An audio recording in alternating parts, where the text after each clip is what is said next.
35 cosas de la vida de Miguel Hidalgo y Costilla, y así fue su horrible muerte. Fue un sacerdote con una vida algo escandalosa, aunque también un hombre preocupado por los más pobres. Su inteligencia era tan incuestionable como su terquedad y ansias de igualdad. Revisemos hoy su vida, su lucha inconclusa por la independencia y cómo fue su horrible muerte.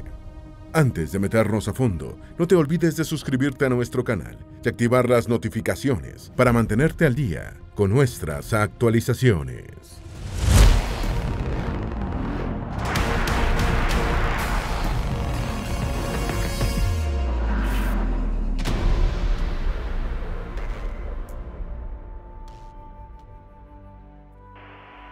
Número 1. Primeros años. En Pénjamo, Guanajuato, nació Miguel Hidalgo y Costilla el 8 de mayo de 1753. Fue el segundo de los 4 hijos que tuvieron los criollos Cristóbal Hidalgo y Costilla Espinosa de los Monteros y Ana María Gallaga Mandarte Villaseñor. Miguel fue bautizado en la iglesia parroquial de Cuitzeo de los Naranjos. El lugar de su nacimiento fue donde pasó su infancia junto a sus 3 hermanos, hasta que su madre falleció cuando él tenía 9 años. Tiempo después nació Mariano, un medio hermano. Su padre tuvo un total de 11 hijos. Número 2. Su ascendencia.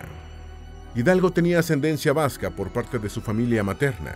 La paterna era oriunda de Tejupilco y dentro de la comunidad criolla era una de las familias más respetadas. Número 3. Recibió la mejor educación.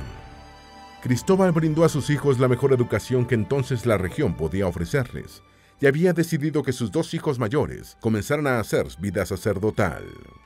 Miguel y José Joaquín fueron enviados a Valladolid, actual Morelia, para estudiar en el Colegio de San Francisco Javier, dirigido por los jesuitas.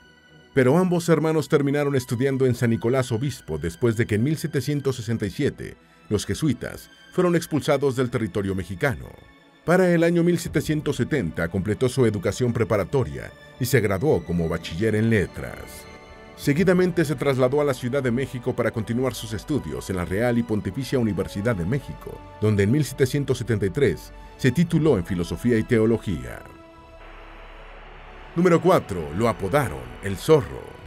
Miguel fue un estudiante muy distinguido y obtuvo las mejores calificaciones. Su inteligencia y agudeza argumentativa le valieron el apodo de El Zorro. Número 5. Hablaba 7 idiomas. Estudió latín durante su formación y, amén del dominio de esta lengua, tradujo al español la epístola a Nepociano de San Jerónimo. Estudió las principales lenguas indígenas, el otomí, el purépecha y el náhuatl.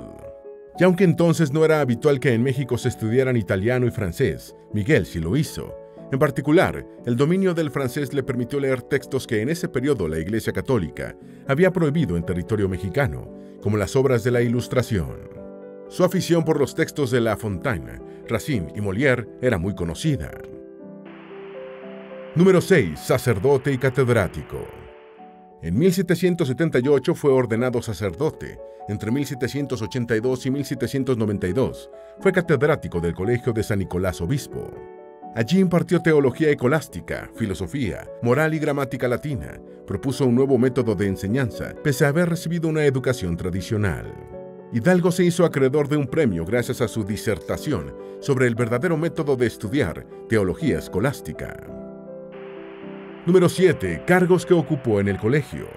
Miguel ocupó los cargos de tesorero, secretario, vicerrector y en 1790 rector del colegio.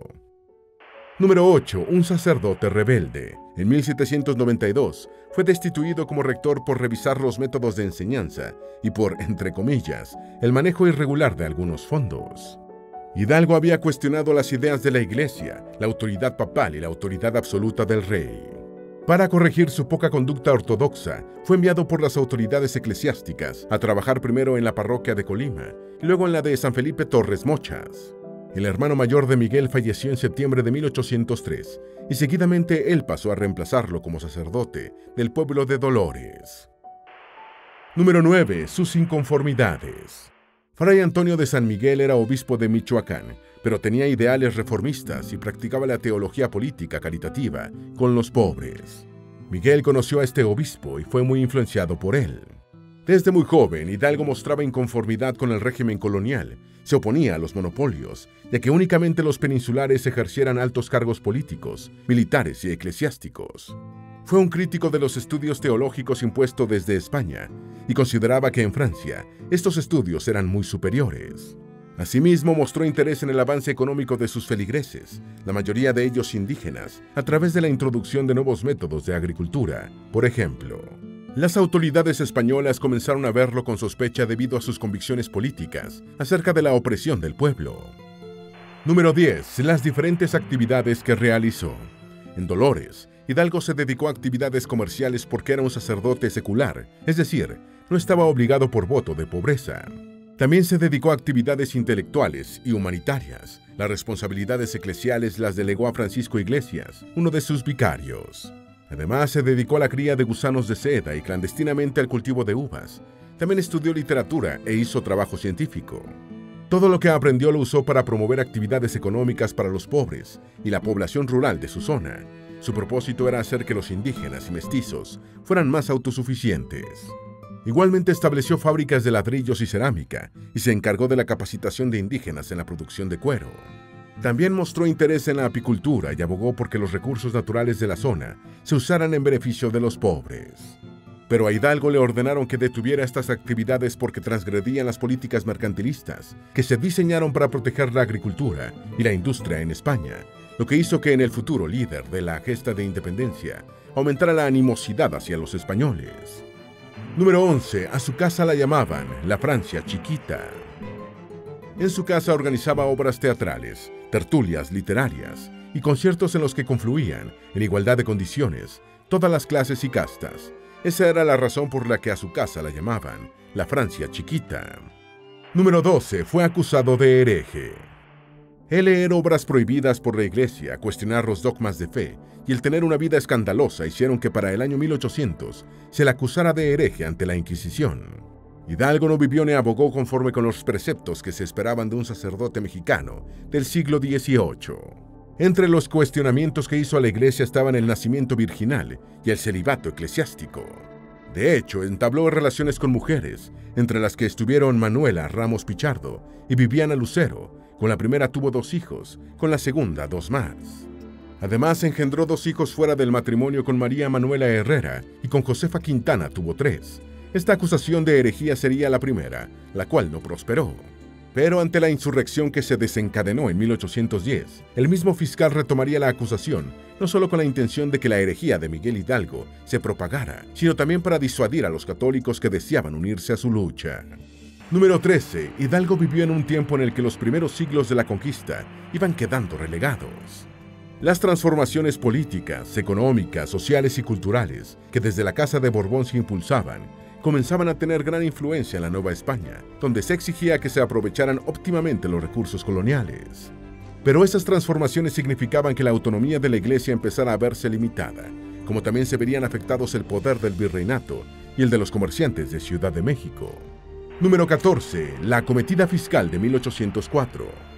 En 1804, y con el propósito de obtener recursos, Carlos IV optó por apelar a préstamos forzosos, que dieron pie a un gran descontento no solo en súbditos peninsulares, sino también en americanos.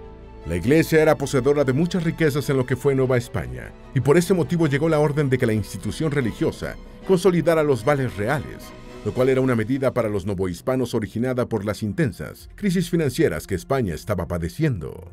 La acometida de 1804 resultó ser un método por el cual el gobierno iba obteniendo ingresos económicos mediante sus súbditos, y que una vez que se declaró su consolidación, provocaron en el virreinato una crisis tan grave que hizo que muchos habitantes terminaran en bancarrota.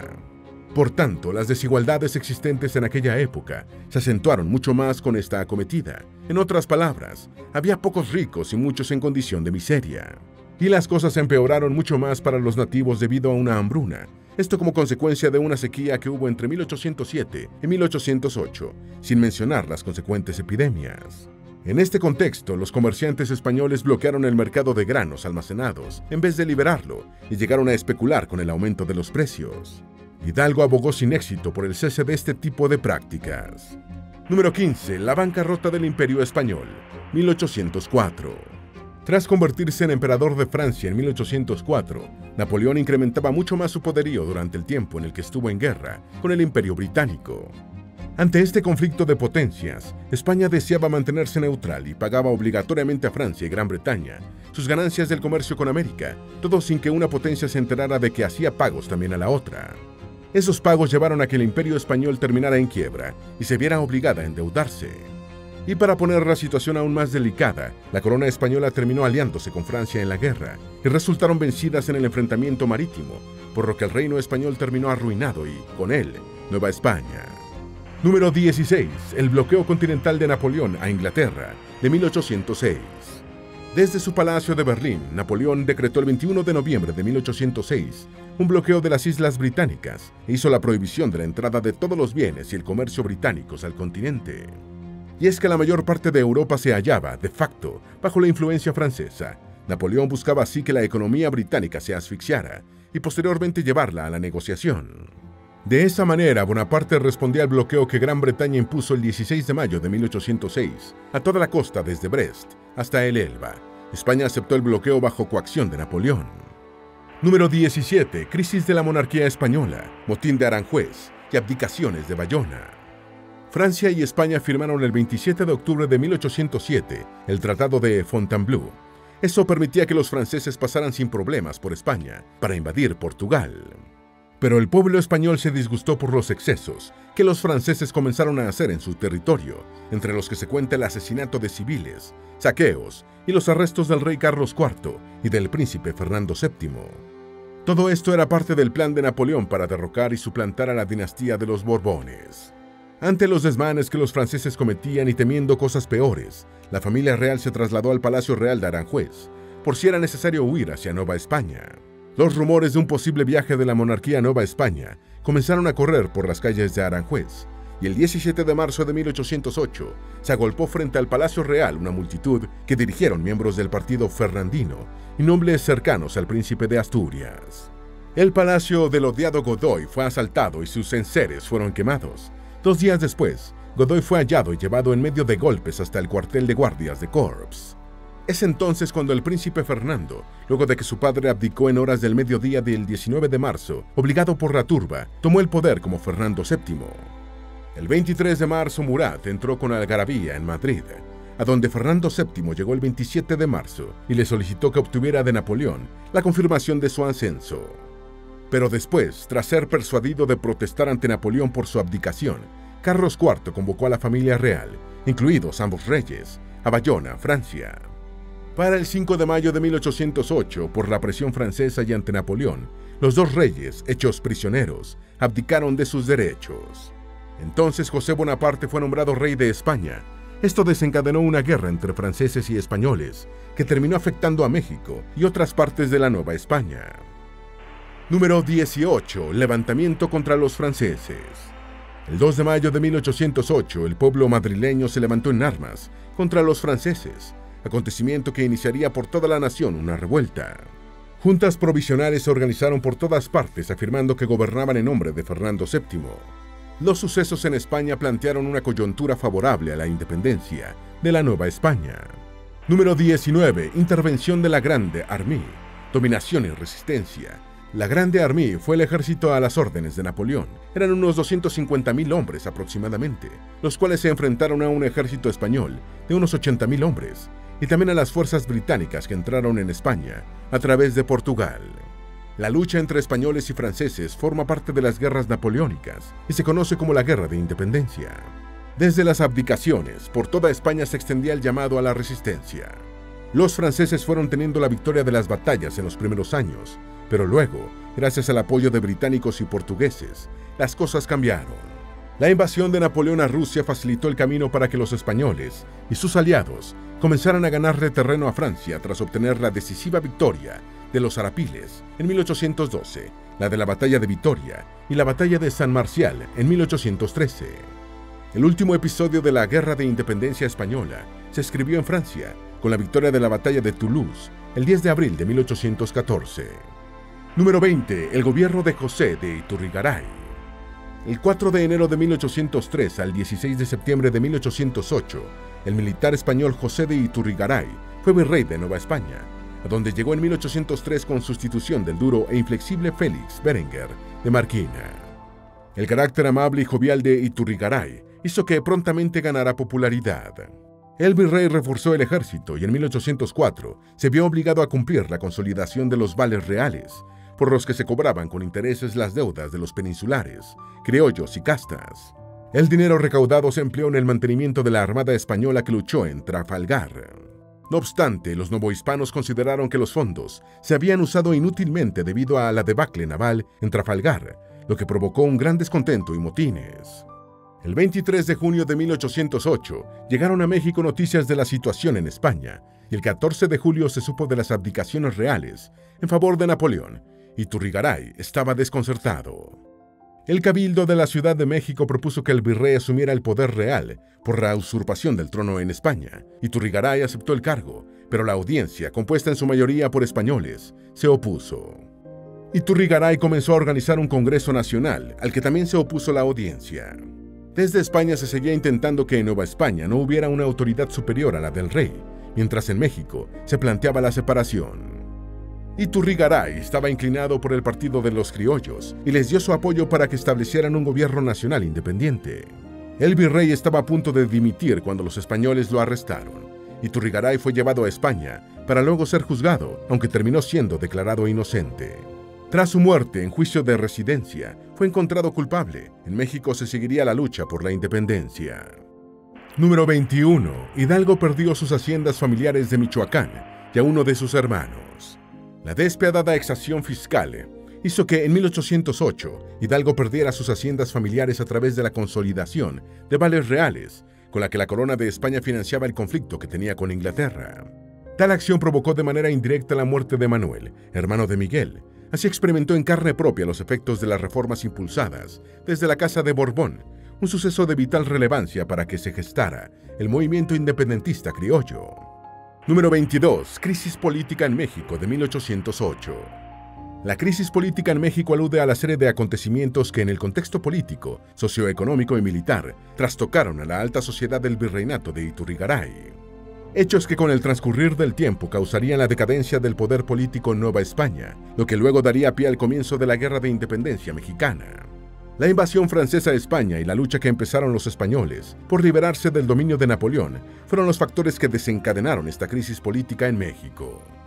Como mencionamos antes, había una lucha política para asumir el poder. Los españoles apoyaban que se reconociera a Fernando VII como rey, mientras que los criollos, relegados de cualquier posibilidad de cargo por la audiencia, deseaban la conformación de un congreso y el desconocimiento de la Junta Española. Todo estaba dado para que surgieran movimientos con fines independentistas. Número 23. Hidalgo conoció a Ignacio Allende en 1808. En San Miguel el Grande, Hidalgo conoció en 1808 al capitán del regimiento de dragones de la Reina, don Ignacio Allende, quien llamaba a Miguel, en tono de broma, el endiablado cura.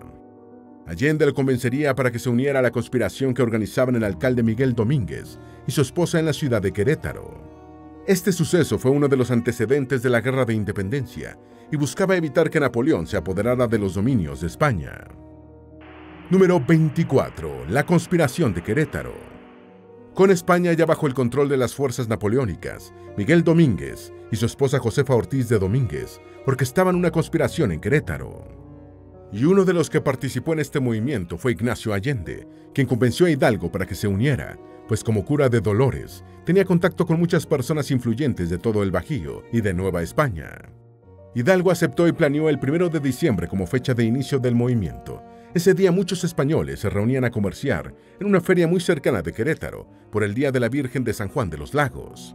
Allende, por su parte, y por cuestiones tácticas, había propuesto el 2 de octubre. No obstante, sería mucho antes de lo que ambos previeron. Número 25. Hidalgo se unió a una sociedad secreta. En Valladolid se había formado una sociedad secreta a la que en 1809 terminó uniéndose. El objetivo de esta sociedad secreta era formar un congreso que gobernara en Nueva España en nombre del rey Fernando VII, al que Napoleón había encarcelado. Hidalgo y sus aliados hicieron planes en aras de derrocar al virrey regional y establecer un organismo gobernante que fuese leal al encarcelado Fernando. No obstante, la rebelión fue descubierta y trasladada hasta Querétaro. Allí Hidalgo se reunió con Ignacio Allende. Número 26. El grito de Dolores. En cuanto los españoles se enteraron de los planes de rebelión, Hidalgo tuvo forzosamente que acelerar sus planes. El 16 de septiembre del año 1810, bien temprano en la mañana, las campanas de su templo sonaron para llenar a todos los lugareños que estaban en el mercado ese día, y seguidamente emitió desde el púlpito el hoy famoso grito de Dolores. Su propósito con el anuncio era reunir al pueblo en armas, y la mayoría lo hizo, todo mientras él ondeaba el estandarte de la Virgen de Guadalupe. Número 27. Primeros momentos de la insurgencia. Luego de emitir el grito de Dolores, Hidalgo dirigió una turba de mestizos, nativos americanos y criollos con destino a los pueblos y ciudades vecinas. Iban aproximadamente unos 600 hombres. Ignacio Allende, que había huido de Dolores, era el segundo al mando. A medida que tomó el control de San Miguel, Celaya y Guanajuato, creció el ejército improvisado. Mientras estuvieron en San Miguel el Grande, tuvieron lugar varios hechos relevantes. El movimiento se incorporó la gran mayoría del regimiento de la Reina. Además capturaron e hicieron prisioneros a todos los españoles que se hallaban en ese sitio. En medio de todo, Hidalgo y Allende comenzaron a tener diferencias. A medida que avanzaba por sitios como Chamacuero y Celaya, iban sumando adeptos a su causa, a la vez que amedrentaban a muchos insulares mientras que a otros los hacían prisioneros y rehenes. Número 28. Toma de la Alhóndiga de Granaditas. En septiembre de 1810, cuando las tropas de Hidalgo tenían unos 15,000 hombres, partieron desde Irapuato hasta llegar, por el rumbo de Marfil, no tan lejos de Guanajuato, a la hacienda de Burras. Allí los insurgentes supieron que en la ciudad ya se sabía de la insurrección desde comienzos de septiembre. Las autoridades de Guanajuato sabían que no tendrían apoyo desde otras importantes ciudades, por lo que desde la noche del 24 de septiembre, el militar español Juan Antonio Raño empezó a hacer, en la Alhóndiga de Granaditas, acopio de efectivos y provisiones. Al día siguiente convocó a los europeos y criollos más notables de la ciudad para que se refugiaran en esa fortaleza. No obstante, Riaño únicamente tenía unos 400 soldados y unos 200 civiles armados, información que Hidalgo conoció gracias a Mariano Jiménez, uno de los principales insurgentes. Hidalgo y Raño fueron antes grandes amigos, por eso antes de empezar el enfrentamiento, Hidalgo envió 2 cartas al militar español. Básicamente le informaba a Riaño que tenía superioridad numérica y que en caso de que no se rindieran, no habría tregua después de iniciada la batalla. También le comunicó su disposición de ofrecer protección a su esposa e hijos, pero Riaño no cedió en su posición. Hidalgo encargó entonces a Allende que tomara la fortaleza y con ella a Guanajuato. En un principio muchos en la ciudad no ofrecieron resistencia y más bien se unieron a los insurgentes, pero eso cambió conforme avanzaban hacia la Alhóndiga de Granaditas, donde las hostilidades no se hicieron esperar. Riaño fue asesinado de un disparo en el ojo izquierdo, lo que provocó el pánico en sus filas. No obstante, continuaron la lucha por órdenes de Diego Berzábal, evitando así que Manuel Pérez Valdés, el hombre que quedaba a cargo, negociara con los rebeldes. Al final, y luego de varios imprevistos, Hidalgo terminó siendo reconocido como jefe indiscutible por las autoridades que quedaban en Guanajuato. A inicios de octubre partió rumbo a Valladolid y luego a Toluca con su ejército. Aunque la toma de Guanajuato provocó entre Hidalgo y Allende nuevas tensiones, los hechos ocurridos allí terminarían por afectar el prestigio de la causa a largo plazo. Valladolid, uno de los lugares más importantes del virreinato, y Toluca terminaron siendo tomadas por Hidalgo y sus tropas, además de que iban anexando gente a su causa. También salieron victoriosos en la batalla del Monte de las Cruces. Número 29. Retirada de la Ciudad de México. El siguiente paso de los insurgentes era la toma de Ciudad de México, a cargo del entonces virrey Francisco Javier Venegas. La gente en la ciudad entró en zozobra ante la proximidad de Hidalgo y sus tropas. Todos sabían lo que había ocurrido en las otras localidades. En los conventos se refugiaron las mujeres y niños, y el dinero lo escondieron. Hidalgo envió el 31 de octubre a 2 emisarios para pedir la rendición y evitar sucesos como los de Guanajuato. Pero Venegas no aceptó la rendición, al contrario, ofreció dispararles en caso de que ingresaran a la ciudad. Para sorpresa, los exploradores realistas notificaron el 2 de noviembre que el día anterior Hidalgo ordenó a sus hombres la retirada del sitio y retrocedieron hacia Toluca e Ixtlahuaca, probablemente con dirección al Bajío. Allende no estuvo de acuerdo con la retirada y no hay certezas de por qué Hidalgo tomó esta decisión. Número 30. Estancia en Guadalajara. Hidalgo y Allende decidieron separarse para continuar con la lucha luego de haber perdido prácticamente todo su ejército en la derrota que tuvo lugar en Aculco. Y los pocos hombres presentes prefirieron quedarse a las órdenes de Allende, Este regresó a Guanajuato con premura ante el temor de que perdieran ese importante lugar. Hidalgo se fue a Valladolid de manera furtiva, con los pocos hombres que se quedaron con él. Allí reconstruyó su ejército y acumuló para sus tropas unos 7,100 pesos. También recibió la invitación de José Antonio El Amo Torres para que se fuera a la ciudad de Guadalajara y se hiciera cargo del gobierno, pues los insurgentes tomaron el control de la ciudad por órdenes de Hidalgo como parte de su plan de controlar toda la zona occidental del virreinato. Fue recibido con honores y después decidió crear desde allí un gobierno nacional y entre sus colaboradores realizó nombramientos importantes. También decretó la abolición de la esclavitud y supresión de los tributos. Además, restituyó las tierras a los indígenas y lanzó el Despertador Americano, que fue un diario de tilde revolucionario y de corta duración. Número 31. Batalla de Puente de Calderón. El 15 de enero de 1811, los insurgentes llegaron a Zapotlanejo. Al día siguiente levantaron el campamento muy cerca del Puente de Calderón. Al sitio llegó horas más tarde el ejército realista. El combate era inminente. Hidalgo permaneció en la retaguardia. Junto a él estaba la mayor parte de las fuerzas indisciplinadas. Por su parte, Allende dirigió los esfuerzos bélicos y organizó a las tropas para el enfrentamiento, el cual inició a las primeras horas de la mañana del 17 de enero. Al comienzo todo parecía estar a favor de los insurgentes, pero un incendio ocasionado por constantes ataques en medio de la sequedad de los pastizales puso las cosas en contra de las fuerzas de Hidalgo, quien perdió hombres, dinero y armas en esta batalla. Los caudillos insurgentes huyeron a Aguascalientes y esta derrota asentó las diferencias entre Allende e Hidalgo. Número 32. Captura de Hidalgo. El 24 de enero, en la hacienda de Pabellón, en Aguascalientes, a Hidalgo se le exigió la renuncia al liderazgo del movimiento insurgente. El nuevo líder sería Allende. Al final, el poder de Hidalgo se fue reduciendo hasta que, discretamente, sus compañeros lo hicieron prisionero. Pero los insurgentes cayeron en una trampa orquestada desde Acatita de Baján, hasta donde se dirigieron tras ser invitados por Ignacio Elizondo, quien pasó de insurgente a estar de parte de las autoridades virreinales. Finalmente todos fueron capturados y se comenzaron los preparativos para enjuiciarlos. Allende fue uno de los primeros en ser enjuiciado y ejecutado. Número 33. Ejecución de Hidalgo. Hidalgo tuvo dos juicios, uno eclesiástico y otro militar. En el eclesiástico fue degradado como sacerdote y despojado de las atribuciones pertinentes. Después fue entregado al Tribunal de Chihuahua, que dictaminó su ejecución. Antes de su ejecución, recibió los sacramentos de reconciliación y Eucaristía. A las 7 de la mañana del 30 de julio del año 1811, de varios disparos, fue ejecutado. Su cuerpo fue exhibido al público para que otros, al verlo, recordaran lo que les esperaría si procedían igual. Número 34. Últimos escritos y última frase. Hidalgo escribió unos versos octosílabos la noche antes de morir para agradecer las atenciones recibidas en prisión a su carcelero Miguel Ortega y al alcaide Melchor Guaspe. Sus últimas palabras las dirigió al pelotón.